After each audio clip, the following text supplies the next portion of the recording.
আসসালামু আলাইকুম, সবাইকে স্বাগতম আক্তারস স্কুলে। তৃতীয় শ্রেণী বইয়ের গণিত বইয়ের ৭৭ নাম্বার যে পৃষ্ঠাটা আছে, এটা আজকে অঙ্কে যাব তোমাদের সাথে। তো দেখো ৭৭ নাম্বার যে পৃষ্ঠাটা, এর আগের ক্লাসে আমি ৫ নাম্বার পর্যন্ত অঙ্ক করে দিয়েছিলাম। তো আজকে যাব হচ্ছে ৬ আর ৭। দেখো এখানে ৬ নাম্বার একটা অঙ্ক আছে, সাথে আছে। তার আগে বলে নিচ্ছি, যারা আমার চ্যানেলটাকে সাবস্ক্রাইব করেনি প্লিজ আমার চ্যানেলটাকে সাবস্ক্রাইব করে দিও এবং পাশে থেকে বেল আইকন অল অপশনে ক্লিক করে দিও, একটা শেয়ার করে দিও এবং কমেন্টস করে জানিও কেমন লাগলে, একটা লাইক দিও। আর যারা আমার পেজ থেকে দেখছো তারা আমাকে ফলো দিয়ে রেখো এবং একটা লাইক দিও এবং শেয়ার করে দিও। ওকে, তো সবাইকে ধন্যবাদ জানিয়ে শুরু করছি আমার আজকের অঙ্ক। দেখো এখানে ৬ নম্বরে বলেছে যে ৯৯ টাকার ৯ ভাগের ৪ ভাগ সমান হচ্ছে কত টাকা। তো আমরা প্রথমে কি করব, ৯৯ টাকার ৯ ভাগের আগে বের করব, তারপরে ৪ ভাগেরটা বের করব। তাহলে দেখো ৬ নম্বরে প্রথমে আমরা লিখব হচ্ছে, আমি একটু পেজ নাম্বারটা তোমাদের লিখে দিচ্ছি খাতার শুরুতে। পেজ হচ্ছে ৭৭, ৭৭ নাম্বার পেজ। আচ্ছা, ৭৭ নাম্বার পেজে দেখো আমরা প্রথমে করব হচ্ছে ৬ নাম্বার। আমরা প্রথমে লিখব যে ৯৯ ভাগের ৯ ভাগ সমান কত।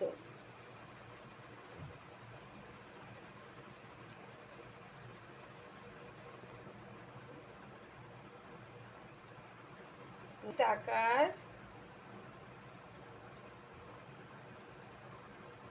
৯ ভাগ সমান সমান ৯৯ টাকার ৯ ভাগ সমান কত হবে। দেখো ৯৯কে যদি আমরা ৯ দিয়ে ভাগ করি সেটাই হবে ৯৯ টাকার ৯ ভাগ। ওকে, তো আমরা কি করব, ৯৯কে ৯ দিয়ে ভাগ করব, অর্থাৎ ৯৯ ভাগ ৯।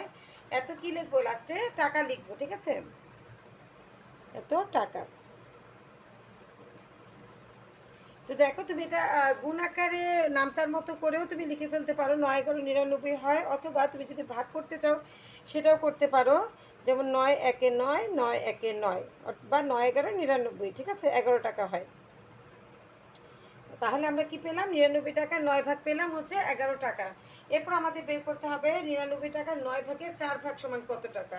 তাহলে আমরা লিখবো, সুতরাং পুরো, এখন তুমি চাইলে পুরো কোশ্চেনটাই লিখে ফেলতে পারো যে ৯৯ টাকা ৯ ভাগের ৪ ভাগ সমান সমান কত, ঠিক আছে। তো চলো আমরা লিখি যে ৯৯ টাকার ৯ ভাগের ৪ ভাগ, ৯৯ টাকার ৯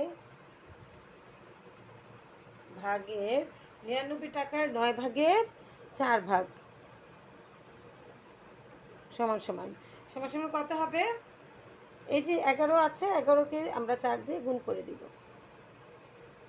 এত টাকা। আচ্ছা দেখো আমি একটু বুঝিয়ে দিচ্ছি এটা কীভাবে হলো। ৯৯ টাকাকে, ৯৯ টাকার যখন ৯ ভাগ আমরা বের করব, ভাগ বের করব মানে এটাকে আমাদের ভাগ করতে হবে। হ্যাঁ, ভাগ বললেই এটাকে আমরা ভাগ করব, ভাগ করলে আমার আসছে হচ্ছে ১১ টাকা। এখন দেখো ৯৯ টাকা এটা হচ্ছে ১ ভাগ, ৯ ভাগের ১ ভাগ। তো ১ ভাগ যদি হয় ১১ টাকা, ৪ ভাগ কত হবে, ৪ ভাগ হবে বেশি, বেশি হলে আমরা গুণ করব, ৪ ভাগ হবে ৪৪ টাকা। হ্যাঁ, তো দেখো আমরা যদি গুণ করি ৪×১=৪, ৪×১=৪, ৪৪ টাকা, অথবা তোমরা সরাসরি করতে পারো ৪×১১ = ৪৪ টাকা। ওকে, তো দেখো এখানে আমি আবার একটু বুঝিয়ে দিচ্ছি। দেখো ৯৯ ভাগের ৯ ভাগ যদি আমরা বের করি, ৯৯কে আমরা যখন ৯ দিয়ে ভাগ করব তাহলে ৯৯ ভাগের ৯ ভাগ আমাদের চলে আসবে ১১ টাকা। এখন এই ৯৯ টাকার ৯ ভাগের ৪ ভাগ কত, এটা কিন্তু ৯৯ টাকার ৯ ভাগের ১ ভাগ, ১ ভাগ হচ্ছে ১১ টাকা, সুতরাং ৪ ভাগ বেশি হবে, এই জন্য আমরা গুণ করেছি। তো আমি ছোটো করে অঙ্কটা করে দিয়েছি, তোমরা চাইলে এটাকে আবার ২ লাইনেও নিতে পারো, যে ৯৯ টাকার ৯ ভাগের ১ ভাগ সমান ১১ টাকা, ৯৯ টাকার ৯ ভাগের ৪ ভাগ বেশি হয়, বেশি হলে আমরা এই ১১ দিয়ে ৯কে গুণ করে দিতে পারি। তো আমি একটু শর্টকাট ওয়েতেই করেছি, ছোটো করেই করেছি, যাতে তোমাদের জন্য বুঝতে সুবিধা হয়। তারপরে যদি তোমরা মনে করো না এটাকে 2 লাইনে লিখতে পারবা, চাইলে ওইভাবেও লিখতে পারো, যে ৯৯ টাকার ৯ ভাগের ১ ভাগ যদি লিখতাম তাহলে হতো ১১ টাকা, তারপর আরেকটা লাইন লিখতাম যে ৯৯ টাকার ৯ ভাগের ৪ ভাগ সমান ৪×১১ = ৪৪ টাকা। যদি তোমরা মনে করো যে না ওইভাবে দিবা, আমাকে কমেন্টস করো, তাহলে আমি লাগলে এই অঙ্কটাকে আরেকবার রিপিট করে তারপরে তোমাদেরকে ভিডিও দিয়ে দিব। ওকে, তাহলে দেখো আমাদের উত্তর কত আসলো, উত্তর এসছে হচ্ছে ৪৪ টাকা। এটা হচ্ছে আমাদের ৬ নম্বরে প্রশ্নের উত্তর, অর্থাৎ ৯৯ টাকার ৯ ভাগের ৪ ভাগ হচ্ছে ৪৪ টাকা। এ হলো ৬ নম্বর আমার হয়ে গেল। এবার যাবো হচ্ছে ৭ নম্বর অঙ্কে। ৭ নম্বর অঙ্কে কী বলেছে দেখো, অঙ্কটা দেখো এখানে বলেছে, এটা আমাদের হয়ে গিয়েছে। এবার ৭, সালমা ১১২ কিলোমিটার পথের 14 ভাগের 13 ভাগ বাসে যায় এবং বাকি পথ হেঁটে যায়, সে কত পথ বাসে যায়? আচ্ছা, সে পথের পরিমাপটা হচ্ছে 112 কিলোমিটার, ঠিক আছে। এটার 14 ভাগের 13 ভাগ বাসে যায়, বাকি পথ হেঁটে যায়। তাহলে আমরা প্রথমে কি করব, যে এর 14 ভাগটা কতটুকু সেটা আমরা বের করব, কত কিলোমিটার, ঠিক আছে। প্রথমে আমরা 14 ভাগ এটা বের করব। তাহলে আমরা লিখবো যে 112 কিলোমিটার এর 14 ভাগ সমান কত কিলোমিটার আমরা বের করব, ঠিক আছে। তো প্রথমে কি করবা, অনেক ইজি, তোমাদের কাছে ঝামেলা মনে হতে পারে, আল্লাহ কেমন পেঁচানো নাকি কেমন, না, এটা আসলে ইজি। তোমরা এভাবে বলতে পারো যে সালমা 112 কিলোমিটার পথে 14 ভাগ সমান সমান কত, এটা আমরা বের করবো। আচ্ছা, ভাগ করা মানে কি, আমরা ভাগ করব, ওকে।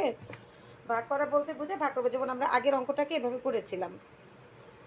তাহলে প্রথমে আমরা লিখব যে 112 কিলোমিটার পথে 112 কিলোমিটার পথের 14 ভাগ সমান সমান কি হবে, 112কে 14 দিয়ে ভাগ করব, 112 ভাগ 14 সমান সমান। আচ্ছা, এই ভাগটা আমরা দেখিয়ে দিতে পারি, কারণ এগুলো এটা ভাগটা একটু করে দিতে হবে, যেহেতু শর্টকাট ওয়েতে না। তো তোমরা চাইলে রাফে সাইডে রাফ করে দেখিয়ে দিতে পারো, বা এখানে এই কথাটা লিখে এখানে দেখিয়েও দিতে পারো। 14 দিয়ে আমি যদি 112কে ভাগ করি, দেখো এখানে 14 আছে, এখানে প্রথম দুইটার সংখ্যা 11 আছে, যাচ্ছে না, তখন আমার কি করতে হবে, 2 পর্যন্ত নিতে হবে, অর্থাৎ 112। তো 14 কতর সাথে গুণ করলে 112 হয়, এটা আমাদের বের করতে হবে। তবে একটা জিনিস টেকনিক মনে রাখবা, যেহেতু এখানে সংখ্যাটা 100-র উপরে, মোটামুটি একটু বড় সংখ্যাই হবে, এবং 4-এর সাথে কত গুণ করলে সেটা লাস্টে 2 হবে, সেই সংখ্যাটা আমরা বের করব। তো 4 দুগুণে 3 4 12, একটা জিনিস খেয়াল করবা, 3 4 12 কিন্তু হয়, 12 2 বসে, কিন্তু এটা হবে না, কারণ কি 3 4 12 2, হাতে থাকে 1, 3 একে 3, আর কত 4, 42 হয়, 42 তো হবে না, একটু বড় সংখ্যা ধরো 7 8 9 এরকম টাইপের একটা সংখ্যা হতে পারে। তো আমি প্রথমে 9 দিয়ে দেখি, 4 নং 36, 2 আছে, হবে না। তারপরে 8 দিয়ে দেখি, 4 8 32, 32-এ 2 বসে, তাহলে 8 দিয়ে দেখতে পারি, ঠিক আছে। তো আমি একটু এখানে রাফ করছি, যেহেতু আমার এখানে জায়গা নাই, আমি এখানে করছি। রাফটা কিন্তু সবসময় এই দিকে করতে হবে, ওকে। আমি এখানে আপাতত একটু করছি, আমার এখানে তোমার পেজ উল্টাতে গেলে ঝামেলা হবে, যেহেতু ভিডিও করছি, তাই আমি এখানে একটু রাফটা করে দিচ্ছি। 4 8 কত হয়, বা আমি সরাসরি গুণি করে বসিয়ে দিচ্ছি, দেখো 8 দিয়ে যদি গুণ করি, 4 8 32-এ 2, হাতে 3, 8 একে 8 আর 3 কত, 8 9 10 11, 11 হলো, এ তো মিলে গিয়েছে, তাহলে 8, ঠিক আছে। তাহলে 112 কিলোমিটার পথের 14 ভাগ সমান কত, এত কিলোমিটার আছে, এখানে কিমি দিয়ে দিবা, শর্ট ফর্মে কিলোমিটার, তাহলে এটা হবে 8 কিলোমিটার। তো দেখো 112 কিলোমিটার পথের যে 14 ভাগ পেলাম, সেই 14 ভাগ হলো আমার হচ্ছে 8 কিলোমিটার। তো এখন আমরা লিখব যে 13 ভাগ সে বাসে যায়, এই যে 13 ভাগ সে বাসে যায়, বাকি পথ হেঁটে যায়, সে কত ভাগ পথ বাসে যায়, সে 13 ভাগ বাসে যায়। তো 13 ভাগের 13 ভাগ যেটা বাসে যায় সেটা কত কিলোমিটার, 8 কিলোমিটার। তার মানে আমরা এটা লিখবো যে 13 ভাগ বাসে যায়, তার বাস এবং এই যে বাসের সাথে যে কত কিলোমিটার সেটাকে আমরা গুণ করলে আমাদের চলে আসবে উত্তর। তো এখন আমরা লিখবো যে 13 ভাগ বাসে যায়, চেয়েছে কিন্তু বাসে কতটুকু পথ যায়, 13 ভাগ বাসে যায় সমান সমান, তাহলে কি হবে, তা বাসে যাওয়ার পথটা কত হবে, 13 গুণ 8, সে 13 ভাগ বাসে যায়, এবং সেইটুকুর পরিমাপ হচ্ছে তো তোমার 14 ভাগ যদি হয় 8 কিলোমিটার, 14 ভাগের 1 ভাগ যদি হয় 8 কিলোমিটার, 13 ভাগ হবে কত, সেটা আমরা বের করব। আবার একটু বলছি যে 112 কিলোমিটার পথকে যদি আমি 14 দিয়ে ভাগ করি, তাহলে 1 ভাগ আসে 8 কিলোমিটার, সে 13 ভাগ যায় বাসে, তো 1 ভাগ সমান 8 কিলোমিটার, সুতরাং 13 ভাগ কত কিলোমিটার, এভাবেও আমরা দিতে পারি। আচ্ছা, ওইটাই তোমাদের জন্য ইজি হয়, এটা দরকার নেই। এটা বুঝতে পেরেছো, 112 কিলোমিটার পথে 14 ভাগ, অর্থাৎ 112 কিলোমিটার পথটাকে ধরো, এটা একটা রাস্তা, এটাকে যদি আমরা 14টা ভাগ করি, তাহলে প্রত্যেকটা পথ হবে তোমার 8 কিলোমিটার। তো সে বাসে যায় হচ্ছে 13 ভাগ, 13 ভাগ সমান কত কিলোমিটার আমরা বের করব। তো 1 ভাগ সমান হলো 8 কিলোমিটার, দেখো এটা আমরা লিখবো যে এক ভাগ পথ সমান 8 কিলোমিটার। এক ভাগ পথ যদি হয় 8 কিলোমিটার, সে বাসে যায় কিন্তু 13 কিলোমিটার। তোমরা বইতে দেখবা যে ওখানে দেওয়া আছে তাহলে 13 কিলোমিটার পথ বাসে যায়।